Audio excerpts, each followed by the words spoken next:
Hello students, this is Sriram info all India government jobs అండి. మన ఛానల్లో పర్మనెంట్ గవర్నమెంట్ జాబ్స్ మాత్రమే పోస్ట్ చేయడం జరుగుతుందండి. కాంట్రాక్ట్ బేస్డ్ కానీ అవుట్ సోర్సింగ్ జాబ్స్ అయితే మన ఛానల్లో ఉండవు. ఓన్లీ పర్మనెంట్ గవర్నమెంట్ జాబ్స్ మాత్రమే పోస్ట్ చేస్తాము. మన ఛానల్ ఇంకా ఎవరైనా సబ్స్క్రైబ్ చేసుకోకపోతే సబ్స్క్రైబ్ చేసుకొని బెల్ ఐకాన్ ఆన్ చేసుకొని పెట్టుకోండి. నా ప్రతి అప్డేట్ అనేది మీకు నోటిఫికేషన్ ద్వారా వస్తుంది. అలాగే మీకు వాట్సాప్ ఉంటే వాట్సాప్ ఛానల్లో జాయిన్ అవ్వండి. టెలిగ్రామ్ ఉంటే టెలిగ్రామ్ ఛానల్లో జాయిన్ అవ్వండి. జాయిన్ అయినట్టయితే మీకు exam dates, result dates, previous question papers, job information అనేది మీకు ప్రొవైడ్ చేయడం జరుగుతుంది. ఛానల్లో జాయిన్ అవ్వడానికి డిస్క్రిప్షన్లో నేనైతే లింక్స్ అనేవి ప్రొవైడ్ చేశాను. ఆ లింక్ ద్వారా మీరైతే ఛానల్లో అయితే జాయిన్ అవ్వచ్చు. హలో స్టూడెంట్స్, ఇప్పుడు మనకు వచ్చేసి రైల్వే రిక్రూట్మెంట్ బోర్డులోని ఆర్ఆర్బి గ్రూప్ డి పొజిషన్స్ అయితే మనకి రిలీజ్ అవ్వడం జరిగింది. అఫీషియల్ నోటిఫికేషన్, ఫుల్ నోటిఫికేషన్ అయితే మనకి రిలీజ్ చేశారు. 10th క్లాస్ అర్హతతో చాలండి, మీరు అప్లై చేసుకోవచ్చు. ఎటువంటి ఎక్స్పీరియన్స్ అవసరం లేదు, ఎటువంటిది ఏమీ అవసరం లేదు. 10th క్లాస్ ఒక్కటి ఉంటే సరిపోతుంది. అన్ని పోస్టులకు కూడా ఎలిజిబుల్ అనమాట. ఇప్పుడు మనం ఏంటంటే ఇందులో ఎవరెవరు అప్లై చేసుకోవచ్చు, ఇంపార్టెంట్ పాయింట్స్ ఏంటి అన్నీ కూడా మీకు చాలా క్లియర్గా ఎక్స్ప్లెయిన్ చేస్తాను. మీరు వీడియో అక్కడ స్కిప్ చేయకుండా లాస్ట్ వరకు చూడండి.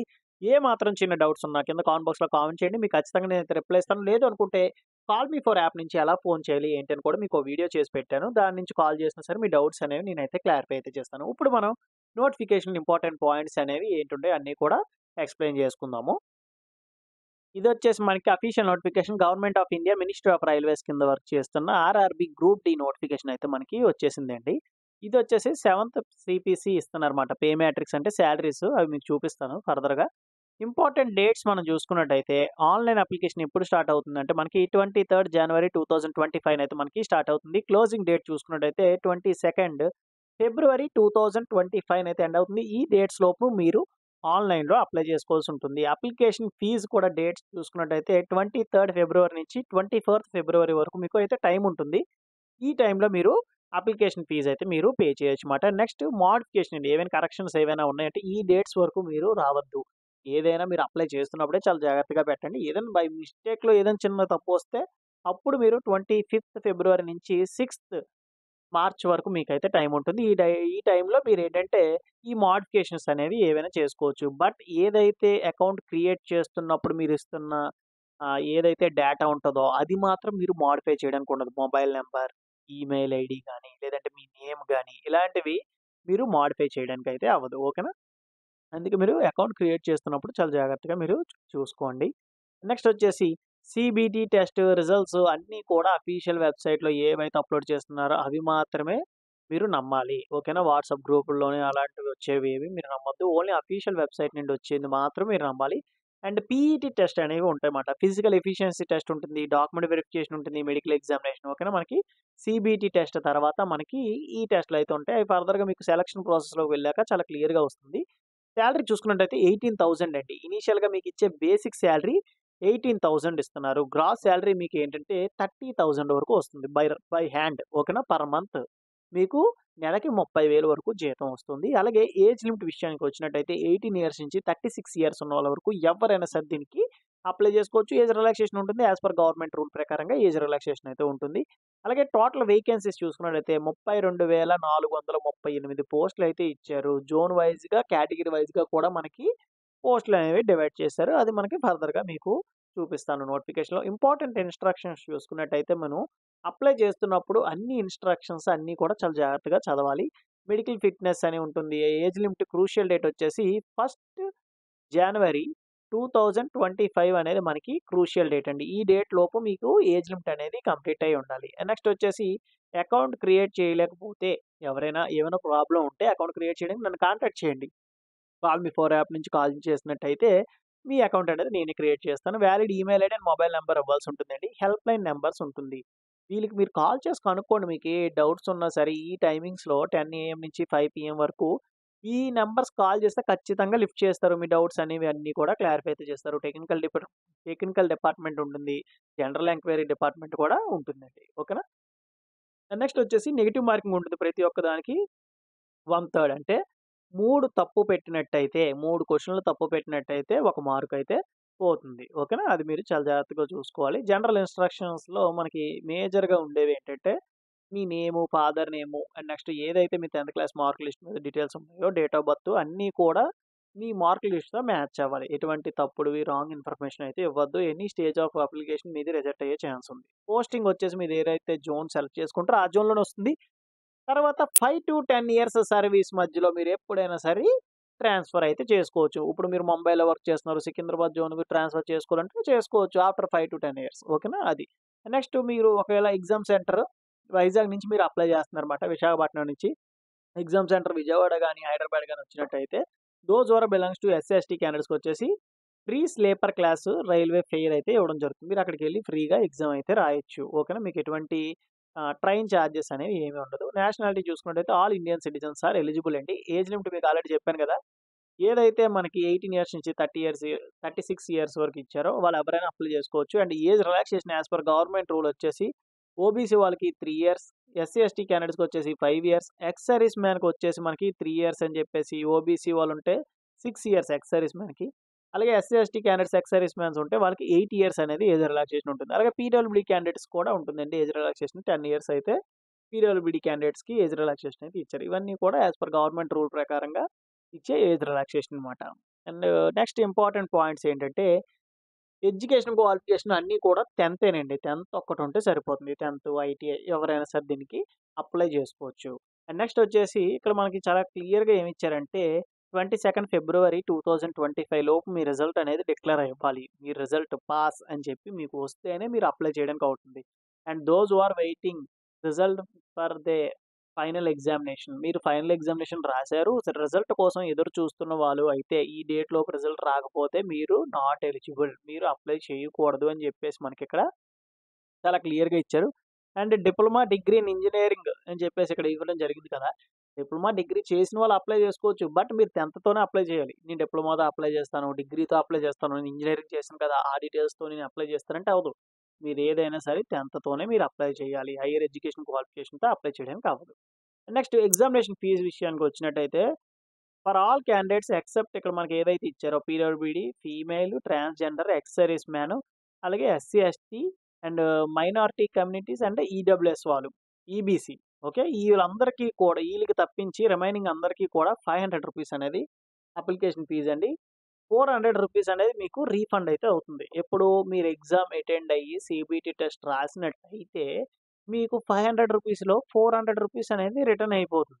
And those are belongs to పీడబ్ల్యూబీడీ and all category females, transgenders, ex service man and SC, ST candidates అలాగే ఈబీసీ వాళ్ళు. ఓకేనా. ఎకనామికల్లీ బ్యాక్వర్డ్ క్లాసెస్ వీళ్ళందరికీ కూడా ఎగ్జామినేషన్ ఫీజ్ రూ. 250. మీరెళ్లి ఎగ్జామ్ రాసారనుకోండి టోటల్ రూ. 250 కూడా మీకు రీఫండ్ అమౌంట్ అయితే అవుతుంది. ఓకేనా. ఇక్కడ వచ్చేసి 500లో 400 అవుతుంది. ఇక్కడ 250కి 250 అవుతుంది. ఇక్కడ ఎవరైతే ఇచ్చారో వాళ్ళకి మాత్రమే. ఓకేనా. And next mode of payment చూసుకున్నట్టయితే ఆన్‌లైన్ పేమెంట్ అండి. ఇంటర్నెట్ బ్యాంకింగ్ అని, credit card, debit card, UPI payments కూడా ఇచ్చారు. అంటే ఫోన్‌పే, గూగుల్ పే ద్వారా కూడా మీరు ఈ అప్లికేషన్ ఫీజ్ అయితే పే చేయొచ్చనమాట. నెక్స్ట్ వచ్చేసి రీఫండ్ అనేది ఎలా అవుతుందంటే మీ డీటెయిల్స్ అయితే అడుగుతారు. ఏది మీ bank details, IFSC code, account number ఇవన్నీ కూడా అడుగుతారు. ఆ డీటెయిల్స్ అనేవి మీరు ఎంటర్ చేసినట్టయితే మీకు రీఫండ్ అయితే పడుతుందన్నమాట. ఎగ్జామ్ రాసిన వాళ్ళకే రీఫండ్ పడుతుందండి. ఎగ్జామ్ రాయకుండా రీఫండ్ అయితే పడదు. మీరు అప్లై చేస్తారు, ఎళ్లి ఎగ్జామ్ రాయకపోతే మీకు రీఫండ్ అయితే రాదు. ఓకే. నెక్స్ట్ సెలక్షన్ ప్రాసెస్ చూసుకుందాం. సెలక్షన్ ప్రాసెస్ వచ్చేసి మనకి ఫస్ట్ స్టేజ్ వచ్చేసి CBT test, computer based test ఒకటే ఉంటుంది. అది క్వాలిఫై అయిపోయినట్టయితే పీఈటీ టెస్ట్ ఉంటుంది. PET means physical efficiency test. Okay. Physical measurement test ఇక్కడ ఉండదు. ఫిజికల్ ఎఫిషియన్సీ టెస్ట్ మాత్రమే ఉంటది. ఫిజికల్ మెజర్‌మెంట్ టెస్ట్ అంటే హైట్, వెయిట్, చెస్ట్ ఇవి మనకి చెక్ చేస్తారు. ఫిజికల్ ఎఫిషియన్సీ మీన్స్ ఏదైతే రన్నింగ్ ఇవన్నీ ఉంటాయో ఎఫిషియన్సీ అవి మీకు చెక్ చేస్తారు. ఓకేనా. ఇక్కడ ఫిజికల్ మెజర్‌మెంట్ టెస్ట్ ఉండదు. ఎటువంటి హైట్ ఉన్నా ఎవరైనా సరే దీనికి అప్లై చేసుకోవచ్చు. డాక్యుమెంట్ వెరిఫికేషన్ ఉంటుంది. తర్వాత మెడికల్ ఎగ్జామినేషన్. ఇక్కడ PET test both male and female అందరికీ ఉంటుందండి. కంప్యూటర్ బేస్డ్ టెస్ట్ చూసుకున్నట్టయితే మనకి 90 మినిట్స్ డ్యూరేషన్ టైం అయితే ఉంటుంది. టోటల్‌గా వచ్చేసి మీకు సబ్జెక్ట్స్ చూడండి. జనరల్ సైన్స్ నుంచి 25, మ్యాథమెటిక్స్ నుంచి 25 అలాగే జనరల్ ఇంటెలిజెన్స్ అండ్ రీజనింగ్ నుంచి 30 క్వెషన్స్ వస్తున్నాయి. జనరల్ అవేర్నెస్ నుంచి 20 క్వెషన్స్. అండ్ టోటల్‌గా వచ్చేసి మనకి ఎన్ని 100 క్వెషన్స్ ఉన్నాయండి. ఇప్పుడు మీరు ఎలా ప్రిపేర్ అవ్వాలి అంటే చూడండి mathematics and general intelligence, reasoning అందరూ కూడా చేసేస్తారు. అంటే ఇక్కడ ఎంత 30 + 25 55 మార్క్స్ అనేది 55లో మినిమమ్ 40 మార్క్స్ మీరు స్కోర్ చేయాలి. అండ్ రిమైనింగ్ అంతా కూడా general science and general awareness నుంచే మీరు సంపాదించాలి. ఓకేనా. అలా అయితేనే మీరు క్వాలిఫై అవుతారు. నెక్స్ట్ నెగెటివ్ మార్కింగ్ చెప్పాను కదా! 1/3 నెగెటివ్ మార్కింగ్ అయితే ఉంటుంది. ఓకేనా. ఈచ్ రాంగ్ ఆన్సర్‌కి 1/3 నెగెటివ్ మార్కింగ్ ఉంటుంది. మినిమమ్ కట్ ఆఫ్ మార్క్స్ వచ్చేసి యూఆర్ కేటగిరీకి ఎవరైతే అప్లై చేస్తున్నారో వాళ్ళు 40% మార్క్స్ స్కోర్ చేయాలి. ఈడబ్ల్యూఎస్ వాళ్ళు కూడా 40% మార్క్స్ స్కోర్ చేయాలి. OBC and SC candidates and ST క్యాండిడేట్స్‌కి వచ్చేసి 30% మార్క్స్ స్కోర్ చేస్తే వాళ్ళైతే క్వాలిఫై అయిపోయినట్టే. ఓకేనా? అలాగే పీడబ్ల్యూడీ క్యాండిడేట్స్‌కి 25% మార్క్స్ స్కోర్ చేస్తే వాళ్ళు సరిపోతుందండి. అండ్ క్వెషన్ టైప్ ఏవంటే ఇవి ఏవైతే మనకి సబ్జెక్ట్స్ ఇచ్చారో, ఆ సబ్జెక్ట్స్‌లో ఏ టాపిక్స్ వస్తాయని కూడా ఇచ్చారు. ఇప్పుడు మ్యాథమెటిక్స్ నుంచి చూసుకున్నట్టయితే నంబర్ సిస్టమ్ అని, బాడ్మాస్ రూల్ అని, డెసిమల్స్ అని, ఫ్రాక్షన్స్ అని, ఎల్‌సీఎం, హెచ్‌సీఎఫ్, రేషియో అండ్ ప్రపోర్షనల్ ఓకేనా? ఇవన్నీ కూడా టాపిక్స్. ఈ టాపిక్స్ మీరు కంప్లీట్ చేయాలి. అలాగే జనరల్ ఇంటెలిజెన్స్, రీజనింగ్ నుంచిలో కూడా ఇవన్నీ కూడా మీరు కంప్లీట్ చేయాలి.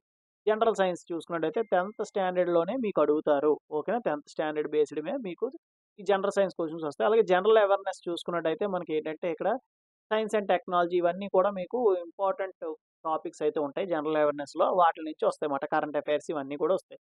And those who are qualified in CBT test computer based టెస్ట్‌లో ఎవరైతే క్వాలిఫై అయ్యారో వాళ్ళకి ఫిజికల్ ఎఫిషియన్సీ టెస్ట్‌కైతే పిలుస్తారు. 1:3 రేషియో ఓకేనా? 1:3 రేషియో. ఒక పోస్ట్‌కొచ్చేసి ముగ్గురినైతే పిలవడం జరుగుతుంది. ఇక్కడ మీకు మెయిల్ క్యాండిడేట్స్ చూసుకున్నట్టయితే 35 కేజీస్ అయితే మోయాలి. 35 కేజీ మోస్తూ 100 మీటర్స్ అనేవి పరిగెట్టాలి. 2 మినిట్స్ టైమ్ అయితే ఉంటుంది. ఒకటే ఛాన్స్ ఉంటుంది. మళ్ళీ చెప్తున్నాను చూడండి. 100 meter distance 2 minutes time, 35 kgs weight. అది మీరు మోయాలి. ఓకే. అలాగే ఫీమేల్ క్యాండిడేట్స్ చూసుకున్నట్టయితే same distance 100 meters 2 minutes time. But ఇక్కడ వెయిట్ వచ్చేసి మనకి 20 కేజీస్ అండి. ఓకేనా. ఫీమేల్ క్యాండిడేట్స్‌కి వచ్చేసి 20, మెయిల్ క్యాండిడేట్స్‌కి వచ్చేసి 35. రిమైనింగ్ అంతా కూడా సేమ్ మాట. అండ్ నెక్స్ట్ ఇక్కడ మెయిల్ క్యాండిడేట్స్‌లో ఎవరైతే ఈ 35 కేజీస్ 100 మీటర్స్ క్వాలిఫై అయిపోతారో తర్వాత వాళ్ళకి ఇంకొక స్టేజ్ ఉంటుంది. అదేంటి 1000 మీటర్స్ అంటే 1 కిలోమీటర్. 1 కిలోమీటర్ 4 మినిట్స్ 50 సెకండ్స్‌లో మీరు రన్ చేయాలి. ఓకేనా. మళ్ళీ చెప్తున్నాను. 1 కిలోమీటర్‌ని 4 మినిట్స్ 15 సెకండ్స్‌లో కంప్లీట్ చేయాలి. మీరు రన్నింగ్. ఓకేనా. దీనికి మీకు బరువులేమి ఉండవు. మీ ఓన్ రన్నింగ్ ఎలా అయితే ఉంటుందో సేమ్ యాజ్ ఇట్ ఈస్‌గా మీరు కంప్లీట్ చేయాల్సి ఉంటుంది. అలాగే ఫీమేల్ క్యాండిడేట్స్ చూసుకున్నట్టయితే సేమ్ డిస్టెన్స్ అండి. 1 కిలోమీటర్ 5 మినిట్స్ 40 సెకండ్స్‌లో మీరు కంప్లీట్ చేయాల్సి ఉంటుంది. ఓకే. ఇది మీకు ఫిజికల్ ఎఫిషియన్సీ టెస్ట్. ఈ పీఈటీ టెస్ట్ మీరు క్వాలిఫై అయిపోతేనే మీకు next stage document verification, medical examinations అనేవి జరుగుతాయి. ఓకేనా. ఎక్స్ సర్వీస్ మెన్స్ ఎవరైతే ఉంటారో వాళ్ళకి ఫిజికల్ ఎఫిషియన్సీ టెస్ట్ అనేది ఏమీ ఉండదు. సీబీటీ టెస్ట్ క్వాలిఫై అయిపోతే మీరు డైరెక్ట్‌గా డాక్యుమెంట్ వెరిఫికేషన్‌కి వెళ్ళిపోవడమే. ఓకేనా. వాళ్ళకి ఫిజికల్ ఎఫిషియన్సీ టెస్ట్ అనేది ఉండదు. ఎందుకు అంటే వాళ్ళు ఆల్రెడీ ఆర్మీ రోల్‌లో ఆల్రెడీ వాళ్ళకి physical efficiency test, physical measurement test దీనికన్నా ఎక్కువగా అవుతాయి వాళ్ళకి. అందుకే ఇక్కడ మనకి ఉండవనమాట. అండ్ ప్రెగ్నెంట్ ఫీమేల్ క్యాండిడేట్స్ ఎవరైతే ఫిజికల్ ఎఫిషియన్సీ టెస్ట్ అయినప్పుడు ప్రెగ్నెంట్ వుమెన్స్ ఎవరైనా ఉంటే వాళ్ళకి ఎగ్జామ్ అంటే వాళ్ళకేంటంటే ఇప్పుడు document verification, medical examination conduct చేసిన తర్వాత టైమ్ ఇచ్చి వాళ్ళకి ఫిజికల్ ఎఫిషియన్సీ టెస్ట్ పెట్టే అవకాశం అయితే ఉంది. నెక్స్ట్ డాక్యుమెంట్ వెరిఫికేషన్‌కి అన్ని ఒరిజినల్ డాక్యుమెంట్స్ అన్నీ కూడా మీరు పట్టుకెళ్లాల్సి ఉంటుందండి. ఇది ఎలా అప్లై చేసుకోవాలంటే ఆన్‌లైన్‌లో అప్లై చేసుకోవాలి. ఒక అకౌంట్ అనేది క్రియేట్ చేసుకోవాలన్నమాట. ఒకవేళ మీరు ఆల్రెడీ క్రియేట్ చేసుకున్న అకౌంట్ ఉంటే ఏపీ అంటే ఏఎల్‌పీని, జేఈ, టెక్నీషియన్స్ ఇవన్నీ అప్లై చేసినవి ఉంటే దాని ద్వారా మీరు అప్లై చేసుకోవచ్చు. కొత్తగా ఏం క్రియేట్ చేసుకోవాల్సిన అవసరం లేదు. And online mandatory scanned documents ఓకేనా. మీరు స్కానెడ్ డాక్యుమెంట్ చేసినవన్నీ కూడా మీరు అప్లోడ్ చేయాల్సి ఉంటుంది. Signature, photo, left thumb impression అన్నీ కూడా మీరు అప్లోడ్ చేయాలి. పీడబ్ల్యూడీ క్యాండిడేట్స్ ఎవరు ఉంటే పీడబ్ల్యూడీ సర్టిఫికేట్, అలాగే SC, ST certificates, education qualification certificates అన్నీ కూడా మీరు అప్లోడ్ చేయాల్సి ఉంటుంది. ఇంపార్టెంట్ ఇన్‌స్ట్రక్షన్ చూసుకున్నట్టయితే all communications through male and message ద్వారా మీకొస్తుంది. ఓకేనా. మీ పర్సనల్ మొబైల్ నంబర్ ఇక్కడ ఏదైతే ఇచ్చారో ఆ నంబర్‌కి అలాగే పర్సనల్ ఈమెయిల్ ఐడీకి మీకైతే ఖచ్చితంగా వీళ్ళు మెయిల్ అండ్ మెసేజ్ కూడా చేస్తారు. ఓకేనా. మీ స్టేటస్ ఏంటి? ఎగ్జామినేషన్ ఎప్పుడు షెడ్యూల్ అయింది? సీబీటీ టెస్ట్ ఎప్పుడు? ఏంటి? అన్నీ కూడా మీకు ఇంటిమేట్ చేస్తారు. And general guidance for application ఇవన్నీ కూడా మీరు చదవండి. ఓకేనా. ఇవన్నీ చదివితే మీకేంటంటే ఎలా అప్లై చేయాలి ఏంటి అని ఒక అవగాహన వస్తుంది. మోడిఫికేషన్ అప్లికేషన్ చూసుకున్నట్టయితే డేట్స్ ఇస్తారు. ఆ డేట్స్‌లో మీరు మోడిఫై చేసుకోవచ్చు. బట్ క్రియేట్ చేస్తున్నప్పుడు అకౌంట్‌లో మీ మొబైల్ నంబర్, ఈమెయిల్ ఐడీ ఏదైతే మీరు బోర్డ్‌కి అప్లై చేస్తున్నారో ఆ జోను చేంజ్ చేయడానికి అయితే అవ్వదు. ఓకేనా. రిమైనింగ్ ఏవైనా సరే మీరు చేంజ్ చేసుకోవచ్చు. చేంజ్ చేసినప్పుడు ఖచ్చితంగా మీరు ఇంకొక రూ. 250 పే చేయాలి. ఇప్పుడు ఆల్రెడీ ఒక 250 పే చేస్తారు అప్లై చేసినప్పుడు. మోడిఫై చేసినప్పుడు మరో 250 పే చేయాలి. మీకు రీఫండ్ మాత్రం ఎంతైతే వస్తుందో అంతే వస్తుంది. ఏదైతే మోడిఫికేషన్ చేశారో ఈ ఫీజ్ అమౌంట్ అయితే మీకు రీఫండ్ అయితే అవ్వదండి. ఈ రూ. 250 మాత్రం రీఫండ్ అవ్వదు. మీరు ఏదైతే రూ. 500 ఫస్ట్ పే చేశారో అందులో 400 మాత్రమే రీఫండ్ అవుతది. ఎడిట్ చేసినందుకు ఈ 250లో రీఫండ్ వస్తదంటే రాదు. ఓకేనా. అలాగే ఇన్‌వాలిడ్ అప్లికేషన్ రిజెక్షన్ ఏవైనా మీ ఫోటో క్లారిటీ లేకపోయినా, డాక్యుమెంట్స్ ఏమైనా తప్పుడు డాక్యుమెంట్స్‌తో మీరు అప్‌లోడ్ చేసినా మీ అప్లికేషన్ అనేది రిజెక్ట్ అవుతుంది. అండ్ మనకిప్పుడు ఎడ్యుకేషన్ క్వాలిఫికేషను అండ్ నెక్స్ట్ మనకి పోస్ట్‌లు ఏమి ఇచ్చారో ఏంటో మీకు చాలా క్లియర్‌గా చెప్తాను. ఇప్పుడు చూడండి. ఇక్కడ మీరు చూసుకున్నట్టయితే ఇప్పుడు ఇది పోస్ట్ పారామీటర్స్ ప్రతి దానికి కూడా మినిమం ఎడ్యుకేషన్ క్వాలిఫికేషన్ డీటెయిల్స్ ఇచ్చారన్నమాట. ఇక్కడ ప్రతి దానికి చూసుకున్నట్టయితే 10th pass or ITI are equivalent అని చెప్పి ఇవ్వడం జరిగింది. మీకు 10th క్లాస్ సర్టిఫికేట్ ఒక్కటుంటే సరిపోతుంది. మీరు ఇక్కడ అన్ని పోస్ట్‌కి కూడా ఎలిజిబులే. నెక్స్ట్ ఇక్కడ కూడా మీరు చూసుకున్నట్టయితే 10th పాస్ ఓకేనా. ఇక్కడ అన్ని పోస్టులకి కూడా మీరు ఎలిజిబుల్ అండి. ప్రతి పోస్ట్‌కి మీరు ఎలిజిబుల్ మాట. 10th క్లాస్ సర్టిఫికేట్ ఒక్కటుంటే చాలు మీరు అప్లై చేసుకోవచ్చు. ఇందులో మీకు ఏంటంటే డివిజన్స్ ఉంటాయి. సబ్ డివిజన్స్ మాట. ఇక్కడ మీరు చూసుకోవచ్చు అసిస్టెంట్ ఎస్ఎన్‌టి అంటే సిగ్నల్ అండ్ ట్రాన్స్మిషన్ అని, అసిస్టెంట్ వర్క్‌షాప్ అని, అసిస్టెంట్ బ్రిడ్జ్ అని చెప్పేసి, అలాగే assistant loco shed, diesel mechanical అని చెప్పేసి, ఎలక్ట్రికల్ అని చెప్పేసి ఇవన్నీ కూడా డిపార్ట్మెంట్స్ అండ్ సబ్ డిపార్ట్మెంట్స్ ఉంటాయన్నమాట. ఎస్ఎన్‌టి, మెకానికల్, ఇంజినీరింగ్ అని చెప్పేసి ఇవన్నీ కూడా మెకానికల్ అండ్ ఇది ఎలక్ట్రికల్. ఇవన్నీ పోస్టులకి కూడా మీరు అప్లై చేసుకోవచ్చు. జోన్ వైస్‌గా మనకి పోస్టులు కూడా ఇవ్వడం జరిగింది. ఇక్కడ మీరు చూసుకున్నట్టయితే టోటల్‌గా వచ్చేసి ఇవొక 8 ప్లస్ ఇవొక టోటల్‌గా 14 అండి. టోటల్‌గా మనకి 14 పోస్టులయితే ఇవ్వడం జరిగింది. ఈ 14 పోస్టులకి కూడా సేమ్ ఎడ్యుకేషన్ క్వాలిఫికేషన్ అండ్ ఏదైతే మనకి ఆ 32,000 చిల్లర మనకి పోస్టులు రిలీజ్ చేశారో ప్రతి దానికి కూడా జోన్ వైస్‌గా ఇచ్చారు. ఇక్కడ వెస్టర్న్ రైల్వే ముంబైకి చూసుకున్నట్టయితే మీరు ఎలా చెక్ చేసుకోవాలంటే టోటల్‌గా మనకి 14 పోస్టులు ఇచ్చారు. ఈ 14 పోస్టుల్లో కూడా కేటగిరీ వైస్‌గా ఇస్తారన్నమాట. యూఆర్ కేటగిరీకి చూసుకున్నట్టయితే 1892 పోస్టులయితే రిలీజ్ చేశారు. ఎస్సీ వాళ్ళకి చూసుకున్నట్టయితే 701 ఇది ఎక్కడండి? ఇది ఓన్లీ ఫర్ ముంబై జోన్ ఓకేనా. అలాగే ఎస్టీ వాళ్ళకి చూసుకున్నట్టయితే 351 అలాగే ఓబీసీ వాళ్ళకి చూసుకున్నట్టయితే 1261 ఈడబ్ల్యూఎస్ వాళ్ళకొచ్చేసి 467 టోటల్‌గా మనకి వచ్చేసి 4672 పోస్టులయితే ఉన్నాయన్నమాట. తర్వాత ఎక్స్ సర్వీస్ మ్యాన్ అని చెప్పేసి పీడబ్ల్యూడీ క్యాండిడేట్స్ కూడా మనకి ఇక్కడ డివైడ్ చేసి ఇచ్చారు. ఈ విధంగా మీరు ప్రతీది కూడా చెక్ చేసుకోవాలి ఓకేనా. ముంబై అని అలాగే మనకి చాలా జోన్స్ అయితే ఇస్తారన్నమాట. ఈ సికింద్రాబాద్ జోన్ కూడా ఉంటుంది ఓకేనా. అది కూడా మీరు చెక్ చేసుకోవచ్చు. ఇక్కడ భువనేశ్వర్ అండి. ఇది భువనేశ్వర్ బోర్డుకి సంబంధించి నోటిఫికేషన్ కేటగిరీ వైస్‌గా మనకి ఎన్ని పోస్టులు ఇచ్చారని కూడా మీరు చెక్ చేసుకోవచ్చు. ఇదొచ్చేసి మనకి బిలాస్పూర్ అని, అలాగే న్యూ ఢిల్లీ, చెన్నై నెక్స్ట్ వచ్చేసి కోల్‌కతా తర్వాత ఉంటుందనుకుంటా మనది సికింద్రాబాద్ అని. ఇదిగోండి ఇది ముంబై జోను. ఇది ముంబై తర్వాత మనకి కిందన ఉంటుంది. సికింద్రాబాద్ ఇదిగోండి ఇక్కడ కోల్‌కతా తర్వాత ఉంది మనకి ఓకేనా. సికింద్రాబాద్ ఎవరైతే సికింద్రాబాద్ సౌత్ సెంట్రల్ రైల్వేస్‌కి అప్లై చేస్తున్నారో సికింద్రాబాద్ బోర్డ్‌కి మీరు అప్లై చేస్తారు కదా! ఇందులో మీరు ఇక్కడ టోటల్‌గా చూసుకున్నట్టయితే 1642 పోస్టులయితే ఉన్నాయన్నమాట. ఓకేనా. ఇక్కడ టోటల్‌గా 1642 పోస్టులున్నాయి. మీరు ఏ జోన్‌కైనా అప్లై చేసుకోవచ్చండి. ఏ ప్రాబ్లమ్ ఉండదు. నేనిప్పుడు ముంబైకి అప్లై చేసేస్తే నాది ఎగ్జామ్ సెంటర్ ముంబైకెళ్ళి నేను రాయాలంటే ఏం కాదు. మీ ఆధార్ కార్డ్‌లో ఏ అడ్రెస్ అయితే ఉందో దాన్ని బేస్ చేసుకొని మీకు ఎగ్జామ్ సెంటర్ అయితే ఇస్తారు. ఇక్కడ 1642 పోస్టులే ఉన్నాయి. అమ్మో! అలాగైతే నేను ఇప్పుడు ముంబైలో ఎక్కువ పోస్టులున్నాయి కదా! ముంబైకి నేను అప్లై చేసుకోవచ్చా అంటే చేసుకోవచ్చు. ప్రాబ్లమ్ అయితే ఏం లేదు. ఇక్కడ ముంబైకి చూడండి 3244 పోస్టులున్నాయి. ఈట్లికి మీరు అప్లై చేసుకోవచ్చు. ఆఫ్టర్ 5-10 ఇయర్స్ తర్వాత మీరు ట్రాన్స్‌ఫర్ కూడా చేసుకోవచ్చు సికింద్రాబాద్‌కి ఓకేనా. ఇట్లా కూడా మీరు అప్లై చేసుకోవచ్చు మాట. కట్ ఆఫ్ మార్క్స్ చూసుకోండి. ప్రీవియస్ కట్ ఆఫ్ ఎలా ఉంది? ఎక్కడ తక్కువగా ఉన్నాయి? ఎన్ని పోస్టులు ఎక్కడ ఎక్కువగా ఉన్నాయి? ఏంటి? ఏ పోస్ట్‌కి అప్లై చేస్తే బావుంటదని చెప్పేసి ఒకసారి 1, 2 సార్లు ఆలోచించుకొని మీరు అప్లై చేయండి. ఓకేనా. ఇది మనకి నోటిఫికేషన్‌లో ఇంపార్టెంట్ పాయింట్స్. ఎటువంటి డౌట్స్ ఉన్నా కింద కామెంట్ బాక్స్‌లో కామెంట్ చేయండి. లేదనుకుంటే కాల్ మీ ఫర్ యాప్ నుంచి కాల్ చేసినా సరే మీ డౌట్స్ అనేవి అన్నీ కూడా నేనైతే క్లియర్ చేస్తాను. అలాగే నా నుండి చిన్న రిక్వెస్ట్ ఏంటంటే మీకు ఈ వీడియో నచ్చినట్టయితే లైక్ చేసి మీ ఫ్రెండ్స్‌కి కూడా షేర్ చేయండి. ఇన్ఫర్మేషన్ అనేది వాళ్ళకి కూడా యూజ్ అవుతుంది. థాంక్ యూ సో మచ్ అండి for watching video. Keep supporting me.